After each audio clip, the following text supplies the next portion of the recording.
नमस्कार. तुम्हा सगळ्यांचे शूज माय सेल्फ या चॅनलमध्ये अगदी मनापासून स्वागत आहे. तर माझा आज व्हिडिओ बनवण्याचा आहे 33वा दिवस. तर नवीन असाल तर नक्कीच माझ्या चॅनलला सबस्क्राईब करायला विसरू नका.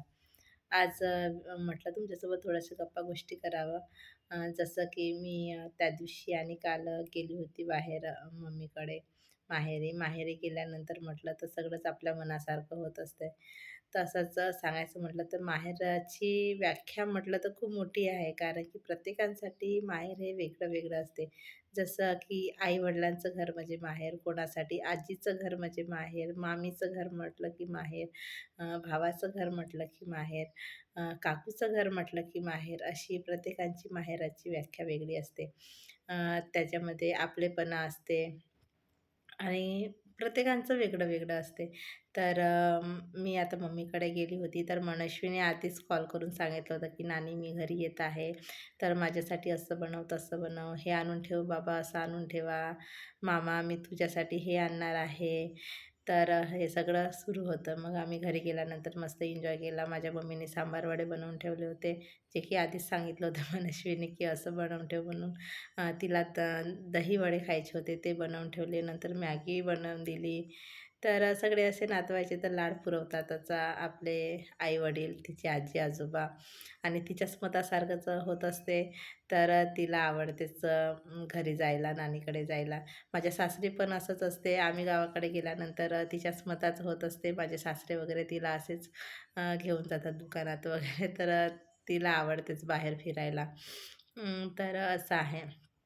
आणि मग नंतर आम्ही सकाळीच उठलो आणि ट्रिपला निघालो. तर सगळ्यांना भेटून एवढ्या दिवसानंतर जसं की आम्ही सलग किती 11 वर्षानंतर आम्ही भेटलो. तर खूपच छान वाटलं. एवढं बघून इतकं मस्त वाटत होतं ना, की खूप मग मस्त गप्पा गोष्टी, डान्स वगैरे करत आम्ही गेलो. मन एकदम प्रसन्न होऊन गेलं. लय भारी वाटत होतं. एकदमच भारी वाटत होतं. तर असं होऊन गेलं. मग नंतर आम्ही तिथे पोहोचलो. मग आमच्या तिघा-चौघा जणींचे ना बाळ खूप छोटे होते.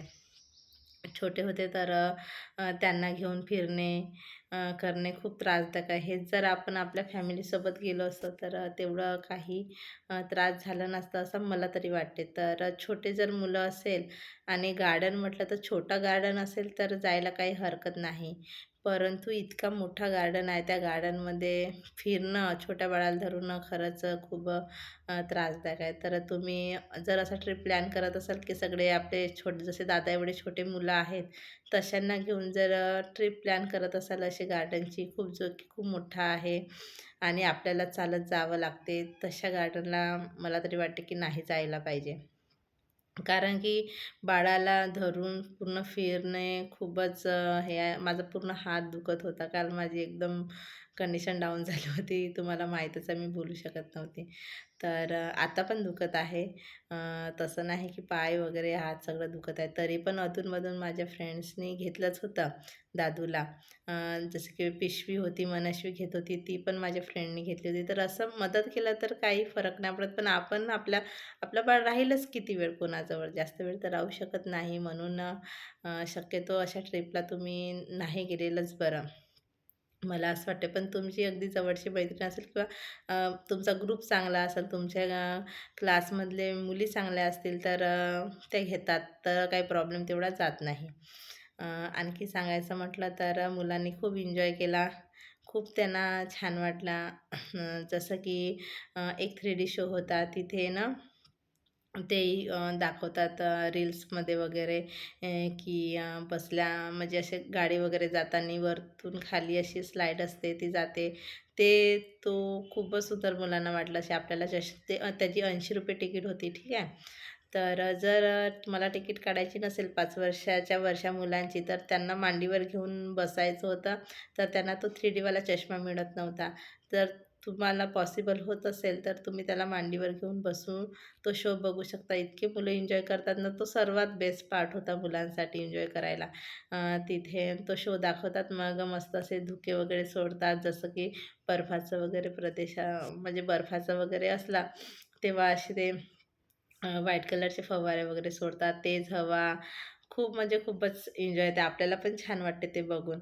तर असं आहे. आणि मग नंतर तिथे ₹50 तिकीट, ₹10 तिकीट असे तिकीट आहेत वेगवेगळे याचे. आणि मला तरी वाटते की सगळ्यांनी शो बघायला पाहिजे. आपण एवढ्या दुरून येतो तर प्रत्येक शो बघायला पाहिजे.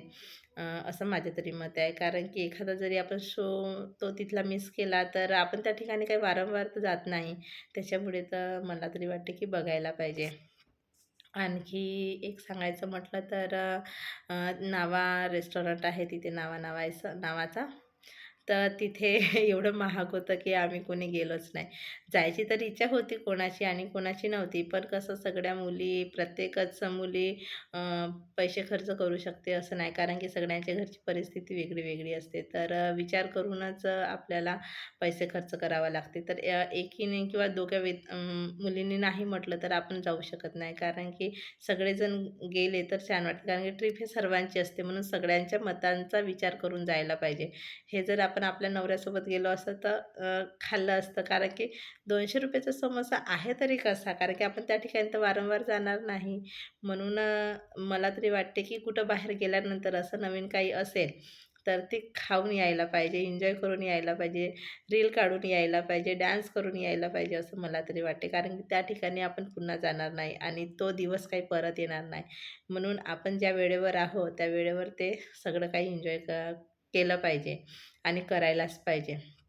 जसं की आता कुठे गेलो आपण तर तिथलं आता Google तर आहेच आपल्याकडे, तर सर्च करायला पाहिजे. इतकं तर काही आपण अडाणी नाही आहोत की सर्च करू शकत नाही. जे माझ्यासारख्या मुली आहेत, त्यांनी तर सर्च करायला पाहिजे की इथे काय आहे, काय नाही, हे बघायचं आहे का, ते बघायचं आहे का, असं सर्च करायला पाहिजे मस्त.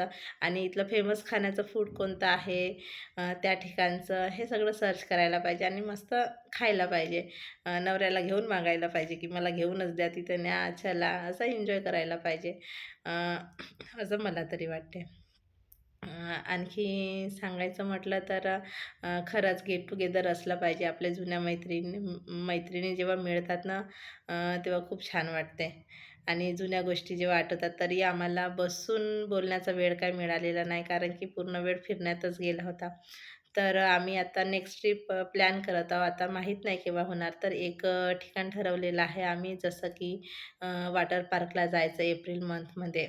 आणि पुन्हा अ, हे जवळपासचे ठिकाण आहे, जसं वर्धा जिल्ह्याजवळ ते पुलगावमध्ये ताईचा मळा आहे. हां. आणि अ, अ, पुन्हा एक ठरवलेलं आहे आम्ही, चण्याखाला मोकळा श्वास आहे. असे 3-4 आम्ही ठिकाण ठरवलेलं आहे. तर बघूया, कारण की असं म्हणत आहे की इतकं मोठं गार्डन फिरण्याचं करायचं नाही. कारण की मुलांना, लेकरांना तर आपल्याला आपल्यासोबत घेऊन जायचं आहे. तर असं ठिकाण ठरवायचं का खाणं-पिणं सगळं त्याच्यामध्येच आलं पाहिजे. कारण की इथे आम्ही बॉटनिकल गार्डनला गेलो होतो तर आता डबे पण नेण्याची सोय झालेली आहे. आधी तर डबे नेण्याची सोय नव्हती म्हणत होते आणि तिकीट पण नव्हती म्हणत होते फ्रीमध्ये. आता तिकीट पण घेतात. तर तर त्याचे एक्स्ट्रा पैसे आम्हाला पे करावे लागले. आम्ही गाडी केली, त्याचे एक्स्ट्रा पैसे पे करावे लागले. आणि खाणं-पिणं, नाश्ता आम्ही स्वतः घेतला, कारण तेवढ्या सकाळी उठून आम्हाला डब्बे वगैरे करणं पॉसिबल नव्हतं. त्याच्यामुळे ना आम्ही स्वतःच तिथे जाऊन नाश्ता वगैरे केला, तर त्याचे एक्स्ट्रा पैसे पे करावे लागले. तर त्याच्यामध्ये आमचा 1,500-2,000 हजारापर्यंत खर्च केला. तर मुली असं म्हणत आहेत, की आता आमचं असं म्हणणं झालेलं आहे, की जास्त जा पण जास्त मोठी जागा पण घ्यायची नाही आणि एकाच ठिकाणी सगळं काही बघता येईल असं करायचं. जसं की आता चणाख्याला आता कोणी गेले असेल तर मला नक्कीच कमेंट्स करून सांगा, मोकळा श्वासला कोणी गेले असेल तर.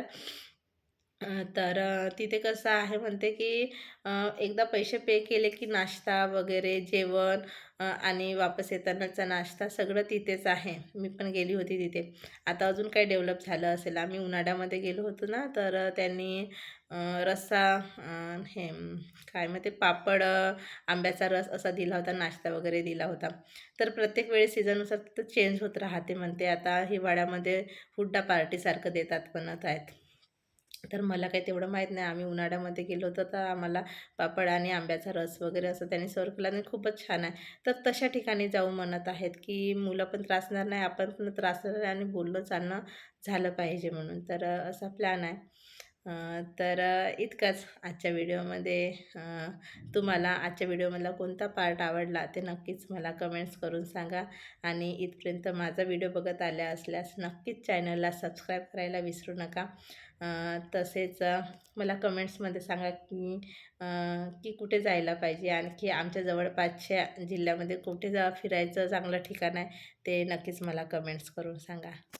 बाय.